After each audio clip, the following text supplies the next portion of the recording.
sospechar que tengo diabetes. Y ojo con ello, muchas veces no hay síntomas. Por eso es que cuando nosotros hacemos estudios a nivel, sugerimos, o hay protocolos anuales, ¿no? Para ustedes en su centro de trabajo, para hacer estudios de despistaje. Justamente uno de ellos es descartar diabetes, porque a veces no hay síntomas. Hay personas que tienen niveles de glucosa que están de diabetes y sin embargo no tienen molestias. Entonces, ojo, no siempre hay síntomas. La única manera de saber si una persona tiene diabetes es haciéndose el examen de glucosa. Pero es cierto también que uno puede debutar con y tener síntomas. ¿Y cuáles son estos, no? Exagerada, cansancio de caimiento, incremento del apetito, mayor frecuencia urinaria, van a orinar durante el día, se despiertan en la noche a orinar, una pérdida gradual de peso. Tenemos pacientes que en 2 semanas pueden bajar 15, 20 kilos, eh, orinar mucho, a veces también se ve heridas que no sanan, damas que tienen, por ejemplo, infecciones vaginales, descensos que no curan o que curan temporalmente. Entonces, estos síntomas podrían sugerir que una persona tiene o está debutando con esta diabetes. Pero ojo y reitero, no siempre hay síntomas, ¿no? También nos preguntan cómo se diagnostica la diabetes. La diabetes se diagnostica objetivamente mediante el dosaje de glucosa. Y esta se diagnostica cuando el valor de glucosa en ayunas es mayor o igual a 126 en un examen de sangre, un examen de laboratorio simple. Existen pacientes donde tenemos una duda en cuanto a si tienen o no diabetes. Por ejemplo, si la glucosa normal es hasta 100, ¿no? Y tiene una glucosa en 108, 110, estamos entre lo normal y la diabetes, ¿no? 110, 115. Yo digo, ¿este paciente tiene o no tiene diabetes? ¿O tiene prediabetes, está en riesgo? Entonces se les hace un examen que puede ser que alguno lo haya visto, se lo haya hecho personalmente o algún familiar, que se llama la tolerancia a la glucosa. Es un examen donde al paciente o a la persona se le da una bebida dulce a tomar y 2 horas después de darle esa bebida dulce, se le mide el nivel de glucosa. Si la glucosa después de darle esa bebida dulce a las 2 horas sale mayor o igual a 200, es otra forma de diagnosticar la diabetes. Entonces, hay eh, diversas formas de diagnosticar la diabetes, pero ojo, el diagnóstico es laboratorial. Y les explicaba que hay fundamentalmente hay dos tipos de diabetes, la tipo 1 y la tipo 2. La tipo 1 es la diabetes del niño, o mejor dicho, la diabetes de la persona joven. Decimos niños porque habitualmente se presenta en niños o adolescentes, pero se considera que una diabetes tipo 1 podría darse en una persona menor de 30 años, no se asocia necesariamente a herencia, no se ve en personas con obesidad, más bien se ve en personas que son de contextura delgada. En cambio, la tipo 2 claramente, les decía, constituye el 95% de los casos en el Perú, se asocia a herencia, se asocia a obesidad. Y también tenemos la diabetes gestacional, mujeres que están gestando y durante la gestación se detectan niveles altos de glucosa y es así como se diagnostica esta enfermedad. Entonces, ¿y por qué es importante también descartar la diabetes gestacional? Eh, Porque puede dar complicaciones en una madre que está gestando y también en su niño. En la mamá, por ejemplo, podría haber elevación de los niveles de presión arterial, podría tener un problema llamado preeclampsia. Puede que esta madre que tiene diabetes gestacional en el futuro se quede con la diabetes o con los años de desarrollo una diabetes después de dar a luz, ¿no? Después de tener este bebé. Y para el niño también, que sea un niño que nazca prematuro, que pueda tener malformaciones, que sea un niño que nazca muy grande y que al nacer también tenga complicaciones producto del exceso de peso, que sea una mamá que iba a dar a luz de forma natural, normal, y que al final tenga que convertirse esto en una cesárea, con las complicaciones que esto implica, y también que este niño que nace de una mamá con diabetes gestacional pueda tener un problema de obesidad y diabetes con el paso de los años. Otra pregunta también que nos hacen siempre es si existe la diabetes emotiva. Y la respuesta es, no existe diabetes emotiva. Antiguamente, me parece que los médicos, ¿no?, antiguos, cuando, cuando se planteaba el diagnóstico de diabetes, le decían a la persona, señor, usted seguramente tiene diabetes emotiva, ha tenido problemas en casa, la pérdida de un querido, problemas con la pareja, ¿no? Y esto ha dado lugar a que el estrés haya desencadenado esta enfermedad. Pero yo les soy claro, en realidad no existe la diabetes emotiva. Es posible que en una persona que les explicaba tiene un problema de obesidad, los hábitos, que sea un estrés el que finalmente haga que la enfermedad se manifieste, pero no es la causa, una razón o una emotividad no es la causa que origina la enfermedad, ¿no? Es importante que ustedes transmitan esto, ¿no? ¿Qué personas tienen mayor factores de riesgo para tener diabetes, ¿no? Y hay muchas características que pueden sugerir para diabetes. Primero, si usted tiene más de 40 años, ¿no? Si es una persona que es poco activa, si tiene un papá, un hermano, abuelos con diabetes, si padece hipertensión y está en tratamiento, si tiene siempre un problema de los triglicéridos altos, un antecedente de un problema al corazón, o las chicas jóvenes que tienen esto que les decía, el síndrome de ovario poliquístico, si ha tenido antecedentes de una diabetes en la gestación, o haya tenido usted algún hijo o un bebé más de 4 kilos, ¿no? Todos estos son factores que predisponen al riesgo de desarrollo de diabetes. Por lo tanto, es importante que usted se haga un examen de despistaje. Miren esto, ¿no? Hablábamos en la última condición de riesgo, tener acantosis nigricans. En una persona que tiene sobrepeso, seguramente también han visto por ahí que empieza a surgir un oscurecimiento de la piel, del cuello particularmente, incluso con la presencia de nosotros le llamamos fibromas, se dice en términos siempre unos lunares de carne, ¿no? También en las axilas, en las flexuras de los codos. A eso se llama acantosis nigricans.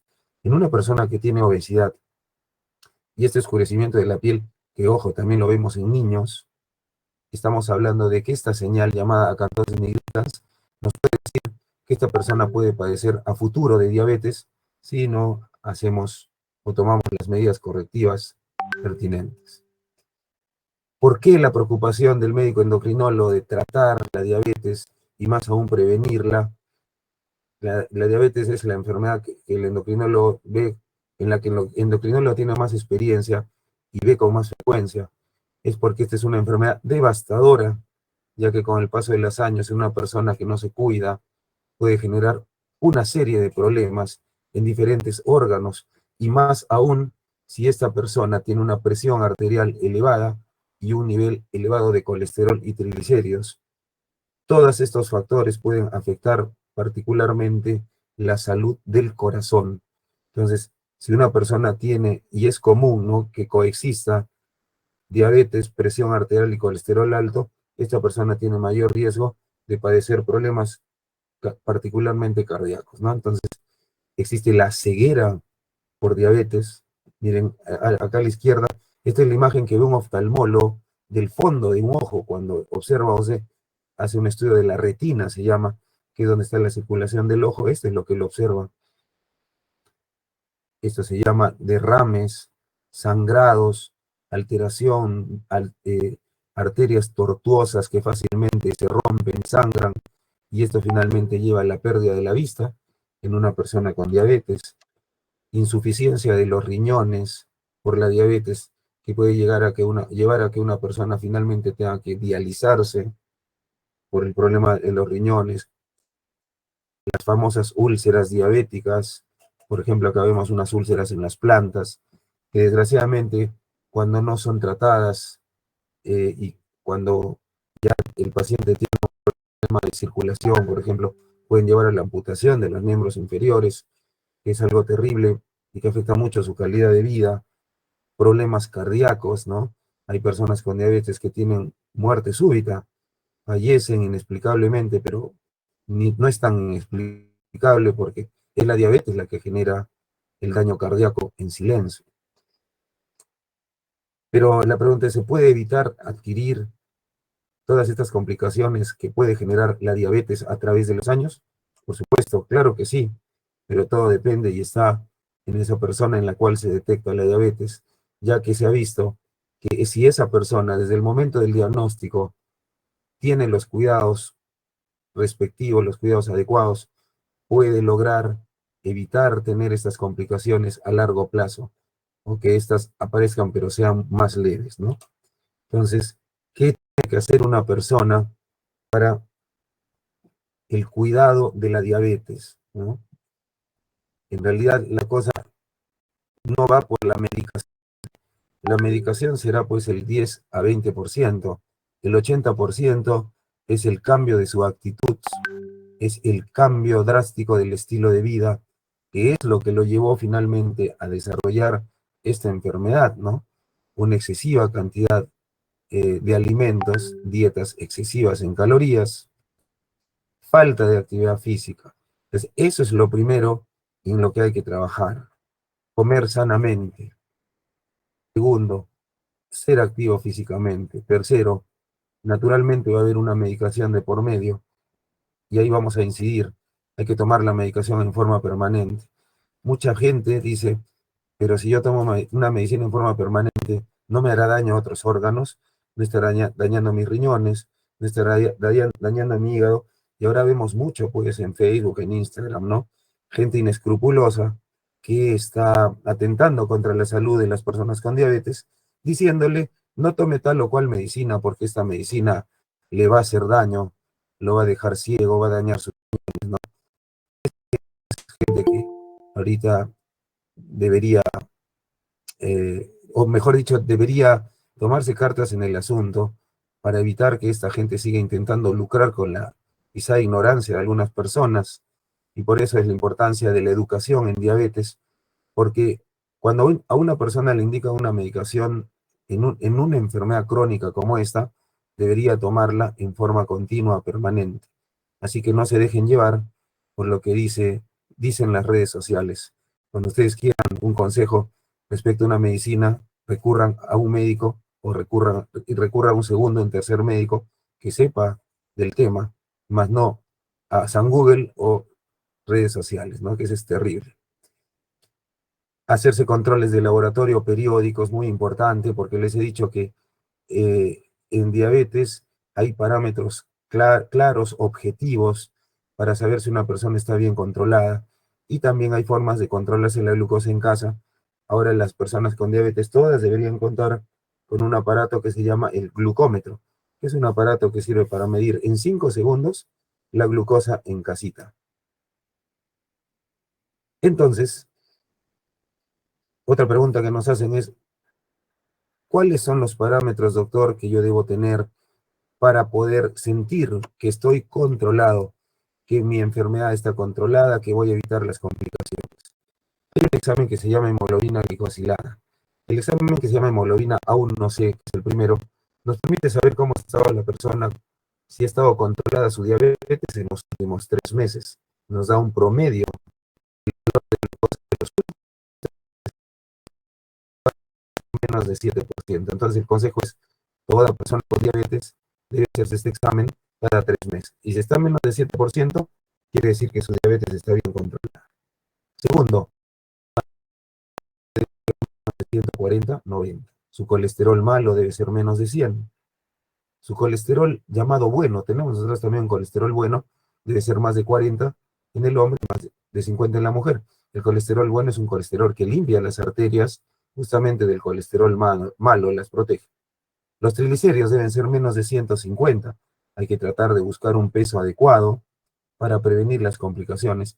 Pero siempre, ojo con eso, hay que tratar en la medida de lo posible mantener el placer de comer, porque si yo no encuentro, no le encuentro el gusto a la comida saludable, naturalmente voy a desistir y voy a empezar a comer alimentos o comer en exceso y eso va a ir en contra de mi salud. Entonces, hay que encontrar la forma y el placer de comer, pero comer saludablemente.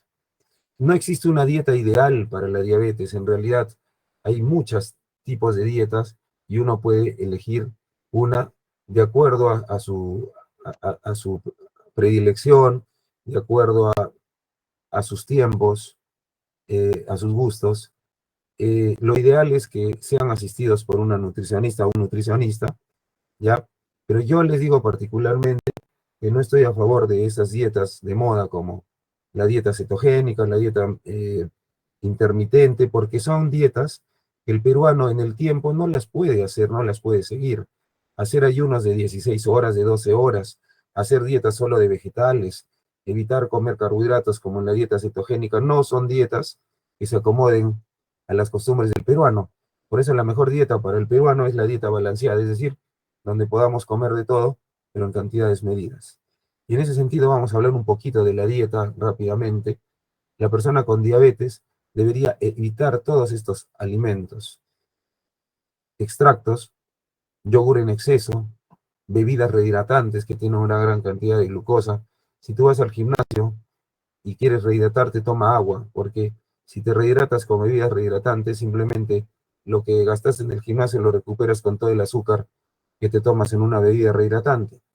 Evitar el azúcar, los cereales en caja, las frutas enlatadas, tratar de no cocinar frituras.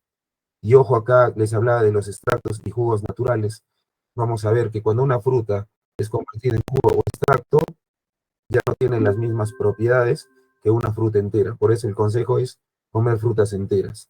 Entonces, en la cocina de una persona con diabetes, idealmente no debería haber licuadora, no debería haber extractor, y la sartén debería estar por ahí guardadita para esporádicamente comer alguna fritura. Pero es un tipo de cocción que hay que evitar, ¿no?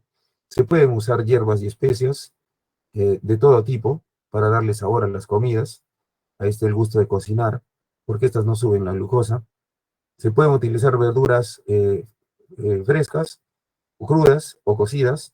Se puede usar todo tipo de infusiones, té, café, todo tipo de hierbas, agua con limón, agua con canela, coca, ¿ya? Pero lo ideal es sin azúcar, ¿no? Lo ideal también es comer frutas como postres, que no sean más de 3 o 4 al día, que como les decía, deben ser mejor enteras y no en extractos ni jugos. Y más o menos, ahorita vamos a ver el plato inteligente. La porción de carne que se sugiere es del tamaño de la palma de la mano. Con respecto a las grasas, es una maravillosa fuente de nutrientes. Entre las grasas saludables, que acá tenemos mucho, está las aceitunas, la palta, la variedad de frutos secos, ¿no? El aceite de oliva, particularmente el extra virgen. Entonces, las grasas saludables también son muy importantes. De esta manera llegamos a una imagen, a imágenes de porciones reales de cómo, por ejemplo, podría ser un buen desayuno para una persona con obesidad o una persona con diabetes. Miren, por ejemplo, en la parte superior izquierda tenemos un pan francés con aceituna, una taza de leche semidescremada, es decir, que tiene el 50% de grasa, y una porción de fruta. No es jugo en extracto, se dan cuenta. Por ejemplo, tenemos acá en la parte inferior izquierda un pan con claras de huevo, una infusión sin azúcar y una porción de fruta. En la parte inferior derecha tenemos un delicioso pan con atún, cebolla, perdón, lechuga, tomate, un cafecito y una porción de fruta. La pregunta también que nos hacen es, ¿podemos usar edulcorantes? Sí, está aceptado el uso de edulcorante, particularmente el stevia, pero también en farmacias ustedes pueden conseguir el edulcorante en tabletas, en grajeas, ¿no? Que también se puede utilizar reemplazando al azúcar. Si hablamos de almuerzos, el problema del peruano es que se excede en la cantidad de harinas o carbohidratos. ¿Qué solemos hacer nosotros? En la sopa tomamos, echamos trigo, quinoa, chuño, papa, habas, fideos. Así es la sopa del peruano, pero en realidad eso es un gran exceso de carbohidratos y encima en el segundo volvemos a comer arroz, papa, camote. Entonces, el asunto en una persona que tiene obesidad o en una persona que aún tiene diabetes es limitar la cantidad de carbohidratos. Y en ese sentido, lo que se sugiere, por ejemplo, como entrada es medio choclo, una porción de ceviche de pescado, que es proteína pura, o si es una sopa, pues que sea una sopa de pollo con verduras. Y el plato de segundo es el llamado plato saludable o plato inteligente, donde esto apliquen ustedes todos los días en casa, ¿no? Dividen el plato en dos mitades. Una de las mitades sería todo tipo de verduras. Acá vemos cebolla, brócoli, pimiento, morrón, zanahoria. Uh, Acá tenemos trozos de palta. Pueden echarle aceite de oliva extra virgen. Pueden echarle frutos secos para darle sabor. Y en la otra mitad del plato, dividir el plato en dos mitades, donde una de las, perdón, en dos cuartos, donde un cuarto sería el almidón. ¿A qué se refieren con el almidón? Arroz o papa o camote o yuca, pero solo un tipo de carbohidrato. Y en el otro cuarto del plato, la proteína, que puede ser pollo, cabrito, res, cordero, chancho, ¿no? Entonces acá vemos imágenes, por ejemplo, de excelentes segundos, donde se cumple esto, ¿no? Se divide el plato en dos mitades, siempre una de las mitades ensalada, la pierna de pollo y el arroz verde, ¿no? En un cuarto. Acá una porción de arroz en un cuarto, el pollo en estofado y en la mitad de ensalada. Miren este cabrito, seco de cabrito, los frijoles, ¿no? En un cuarto del plato, bueno, acá se desparramó un poquito por el costado, pero es un cuarto del plato, el trozo de carne, el cabrito y la mitad del plato de ensalada. De esta manera se cumple la distribución del plato saludable, ¿no? Para cualquier alimento, ¿no? En la cena, por ejemplo, quieren comerse un pollo a la brasa, bueno, hay que tener ciertos cuidados, sí se podría, pero a ese pollo habría que sacarle la piel, comer esta cantidad que equivale a un cuarto del plato, en vez de papas fritas, comerlo con una papa sancochada y la mitad del plato que sea ensalada. O también en la cena podrían comer un sándwich de hamburguesa con su porción de ensalada, o también una sopa de verduras con una porción de choclo y claras de huevo. Entonces se dan cuenta que es simple. Eh, La persona que tiene un problema de peso o diabetes no tiene que hacerse una dieta especial. Tienen que comer en las porciones adecuadas. Pueden comer de todo, pero respetando ciertas cantidades. El error de la persona en Tacna no es tanto lo que come, sino la cantidad. Porque nosotros catalogamos un servicio cuando vamos a un restaurante de acuerdo a la cantidad, ¿no? Si está bien servido, es buen sitio. Entonces, esperamos que nos sirva una porción que es para 3 personas, ¿no? Ahí sí nos sentimos satisfechos. Y ese es el gran problema. Acá en Tacna no hay muchos servicios de comida rápida, ¿no? No tenemos Burger King, Dunkin' Donuts, no tenemos Pizza Hut ni nada de eso. Pero acá el problema es que comemos en exceso y eso es lo que nos ha llevado a la obesidad. Entonces, platos incorrectos. Miren, por ejemplo, en este plato tenemos camote, tenemos humita, tenemos haba, es decir, 3 carbohidratos, cuando debía ser solo uno, el camote, la ensalada y la carne, ¿no? Por ejemplo, miren este plato, tiene frijoles, tiene yuca, tiene arroz, 3 carbohidratos, cuando lo ideal sería solo que se escoja un carbohidrato, que podría ser el arroz o los frijoles, la porción de carne y la ensalada. Ejercicio. La persona con diabetes debe hacer ejercicio por lo menos 150 minutos por semana, salir a correr, trotar, bailar, hacer taibo, hacer bicicleta, spinning, y también puede complementarlo con pesas. Una persona que desea hacer pesas, que tiene diabetes, también puede hacerlo hasta 2 veces por semana como un complemento del ejercicio aeróbico, porque se ha visto también que el desarrollo, evitar perder masa muscular, ayuda también a mantener un buen peso. Y no dejar de tomar la medicación. Ojo, la medicina no es un castigo, la medicina, nosotros para recetar una medicina, esta sí ha tenido que ser estudiada en miles y miles de personas durante años para decirte, hijo, toma esta medicina porque te va a hacer bien, va a prevenir que la diabetes pueda afectar tu salud, dañe tus órganos. Entonces tomen con toda confianza, no se resistan a utilizar la medicación que el médico, que su médico les indique. Y bueno, hay circunstancias en que también tiene que recurrirse al uso de insulina. Y eso es particularmente cuando una persona con antidiabéticos en pastillas. Y ojo, el uso de insulina no es un castigo. La insulina es una medicina muy buena, muy noble, a la cual muchas personas por ignorancia le tienen miedo y por ese miedo se resisten a usarla cuando es necesario que lo hagan. Y al final la diabetes es la que genera todos los problemas producto de este desconocimiento. Entonces, la insulina es un arma fundamental y muy útil para el manejo de la diabetes. Así que cuando ustedes, su médico o cuando alguien, algún familiar les diga es momento de utilizar insulina por tal motivo, hay que usarla con confianza porque esta medicina no causa daño, sino que más bien va a contribuir o va a prevenir que la diabetes pueda generar complicaciones.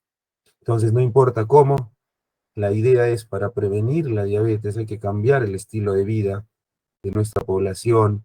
Ustedes empezar eh, en casa, con la familia, mediante una alimentación sana, actividad física regular, un comportamiento positivo, todos los días despertar alegres, con entusiasmo, ¿no? Tratar de evitar situaciones de estrés es muy importante también. Y bueno, esta charla se ha dado porque, como les comentaba, el día 14 de noviembre se celebró el Día Mundial de la Diabetes. Eh, Nosotros en el Hospital Hipólito Unanue tenemos un programa que está conformado por enfermeras especializadas en diabetes, médicos endocrinólogos, nutricionistas, psicólogos, incluso tenemos ahora, ha llegado a nuestro programa un médico especialista en deporte, un deportólogo, el doctor Edgardo Sánchez, eh, y eso ha hecho que este sea un programa que se ha convertido en un modelo a nivel nacional. Si ustedes tienen el interés de asistir, pueden hacerlo, independientemente de que sean asegurados en salud, ¿no? Pueden asistir y también tener los beneficios que este programa les da, justamente porque es un equipo multidisciplinario y aborda este tipo de enfermedades crónicas de una manera integral, ¿no? Entonces, este el doctor Eduardo Sánchez. Pronto este programa se va a convertir en el programa de diabetes, hipertensión y obesidad, porque sin duda alguna, siendo Tacna la región con el mayor índice de obesidad en el Perú, se nos viene una explosión, una avalancha de casos de diabetes en personas jóvenes y eso nos tiene sumamente preocupados, así que es nuestro interés no tratar personas con diabetes, sino prevenir la diabetes, y por eso hemos incorporado el manejo de personas con obesidad. Y eso es todo lo que quería compartir con ustedes. Les agradezco inmensamente por su atención y quedo presto a sus preguntas si tuvieran ustedes alguna. Muchísimas gracias.